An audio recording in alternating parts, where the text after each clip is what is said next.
उपस्थित सत्संग प्रेमी महानुभावों, माताओं एवं बहनों, परमात्मा नाम से विश्व के बनाने वाले का बोध होता है।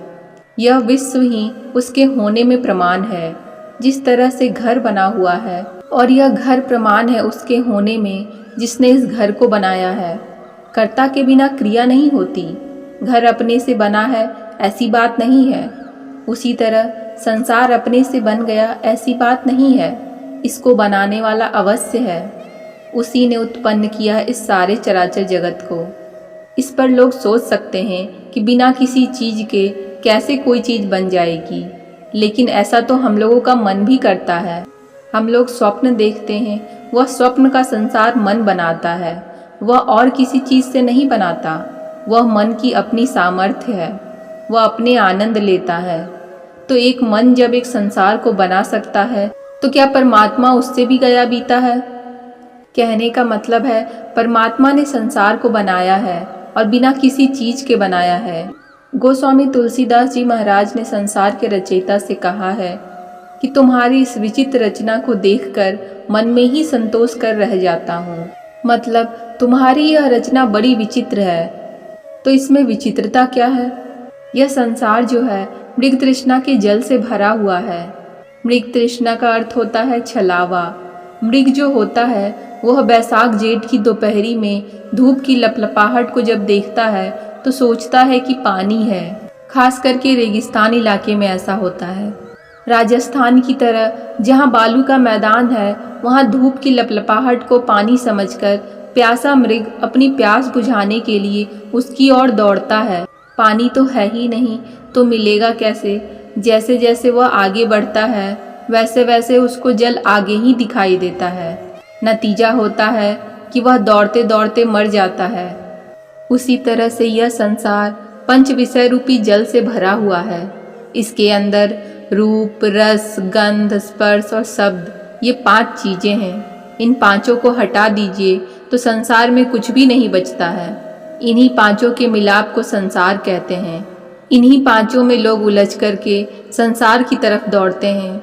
सोचते हैं कि इनकी अधिकता में हमको सुख हो जाएगा, लेकिन होता नहीं है। संसार की वस्तु पाते हैं तो सोचते हैं और हो जाएगा तो सुखी हो जाएंगे।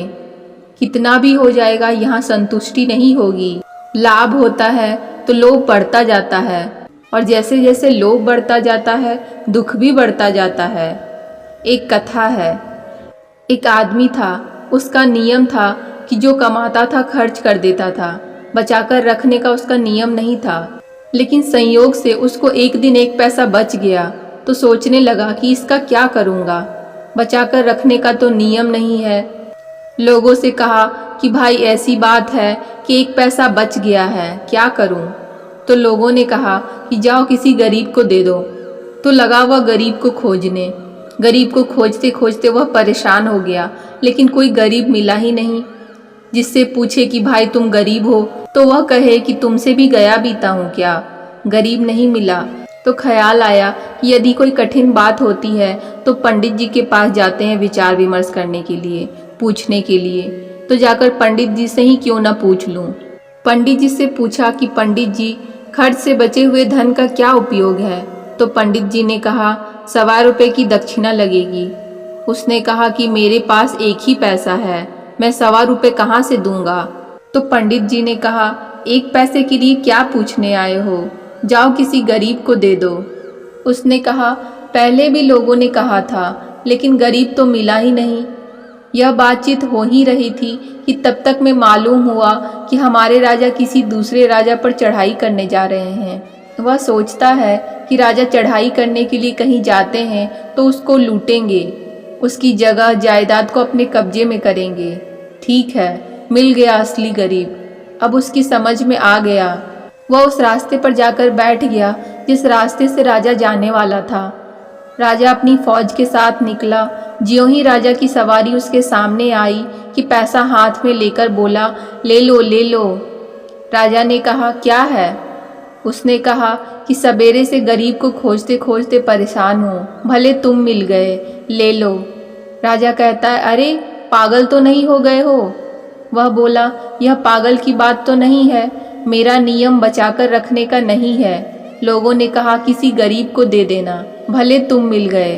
राजा ने कहा मैं गरीब कैसे हूँ, इतनी धन संपत्ति है और मैं गरीब हूँ। उसने कहा इसी पैसे के लिए जा रहे हो चढ़ाई करने के लिए, उसकी संपत्ति लूटोगे, जगह जायदाद लूटोगे, तुम गरीब नहीं तो अमीर कैसे हो गए। लो मैं तुमको यह पैसा देता हूँ। राजा सोचता है कि बात तो यह कह रहा है ठीक ही। आखिर राजा वहीं से लौट गया। कहने का तात्पर्य है कि संसार में संसार के पदार्थों को पाकर कोई संतुष्ट नहीं होता है। इसीलिए गोस्वामी तुलसीदास जी महाराज ने इसको मृग तृष्णा का जल बताया है। इसी की अधिकता में सुखी होने के ख्याल में लोग शरीर को त्याग देते हैं, काल के गाल में चले जाते हैं। नतीजा क्या होता है, संसार की वस्तुओं में लगे रहने के कारण आवागमन का चक्र बना ही रह जाता है, 84 का फेरा लगा ही रह जाता है। संत महात्मा लोग कहते हैं कि इस बात को जानो कि संसार को रचने वाला कोई है और उसी को परमात्मा कहते हैं। उसकी भक्ति करनी चाहिए। भक्ति कैसे करें, इसके संबंध में संतों ने कहा है, भक्ति कहते हैं सेवा को, और सेवा उस कर्म को कहते हैं जिससे सेव्य को खुशी होती है। परमात्मा को किसी भौतिक पदार्थों द्वारा खुश नहीं किया जा सकता। अपने आप को परमात्मा पर अर्पित कर दें, यही उसकी असली सेवा होगी। श्रीमद् भगवद गीता में इसे ही आत्मनिवेदन कहा गया है। इसके लिए अंदर में चलिए, अर्थात अंतर साधना कीजिए। चलने की आवश्यकता इसलिए है कि हम अंधकार में हैं। अंधकार में दर्शन नहीं होता। अंतर में चलने वाला अंधकार के मंडल को पार कर प्रकाश को प्राप्त करता है। फिर प्रकाश मंडल को टपकर शब्द मंडल में सार शब्द को पकड़कर परमात्मा को प्राप्त करता है। हम शरीर के अंधकार मंडल में हैं। इसके लिए बाहरी सबूत की कोई जरूरत नहीं है। यह आंख बंद करके देखने से सबको प्रत्यक्ष है। अंधकार के बाद प्रकाश का मंडल है। यदि हमारे अंदर प्रकाश नहीं होता तो हमारी आंख में देखने की शक्ति और शरीर में गर्मी नहीं होती। प्रकाश के बाद शब्द का मंडल है। यदि अंतर में शब्द नहीं होता तो शरीर में किसी तरह की गति नहीं होती। इस तरह विचार से समझते हैं तो अंधकार के बाद प्रकाश और शब्द दोनों की स्थिति जानने में आती है। परमात्मा अंधकार, प्रकाश और शब्द के तीनों मंडलों में व्याप्त है, परंतु उसकी पहचान इन मंडलों के टपने पर ही होती है। मोतियाबिंद आंख की एक बीमारी है जिसके रहने से देखने की क्रिया नहीं होती है, परंतु जब डॉक्टर उस रोग को निकाल देते हैं तब फिर दिखाई देने लगता है। अंधकार, प्रकाश और शब्द आत्मदृष्टि पर मोतियाबिंद के समान है। इसके हट जाने से अथवा अपने को इससे अलग कर लेने से आत्मदृष्टि खुल जाती है और स्वरूप सहित परमात्मा के दर्शन हो जाते हैं। इन आवरणों से टपने की जो क्रिया है उसे ही भक्ति योग कहते हैं। संतों ने आवरणों से टपने के लिए अंतर्मुखता का साधन बताया है। अंतर्मुखता के साधन से सूरत का सिमटाव होता है और सिमटाव से ऊर्ध्व गति होती है, जिससे एक मंडल से दूसरे मंडल में होते हुए सभी मंडलों को पार करना होता है। परंतु संत महात्मा कहते हैं कि यदि अंतर्मुखता का साधन करो तो सिमटाव होगा। अपने को अंधकार से बाहर अर्थात प्रकाश में पाओगे। अंधकार से बाहर हो जाने पर अंधकार के प्रभाव से भी बाहर हो जाओगे। अंधकार में रहना अज्ञानता में रहना है। जब तक प्रकाश नहीं प्राप्त करेंगे तब तक संसार की योनियों में भ्रमते रहेंगे और स्वप्न में भी सुख नहीं मिलेगा।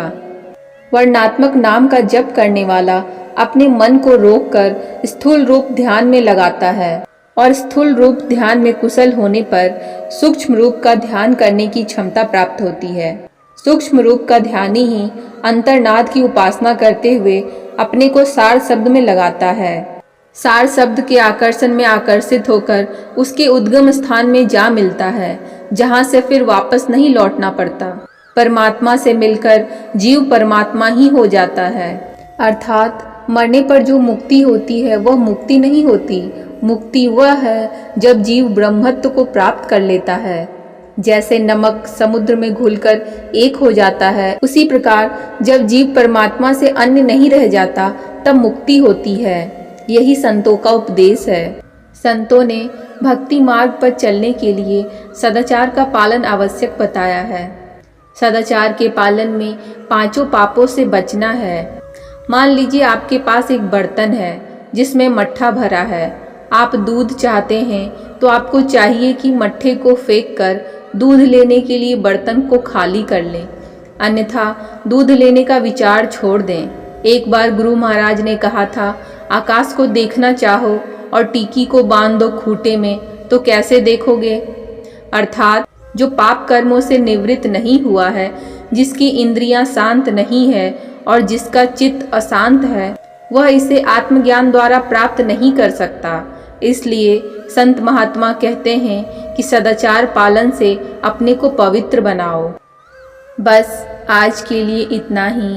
आशा करती हूँ आपको यह प्रवचन सुनने में अच्छा लगा होगा।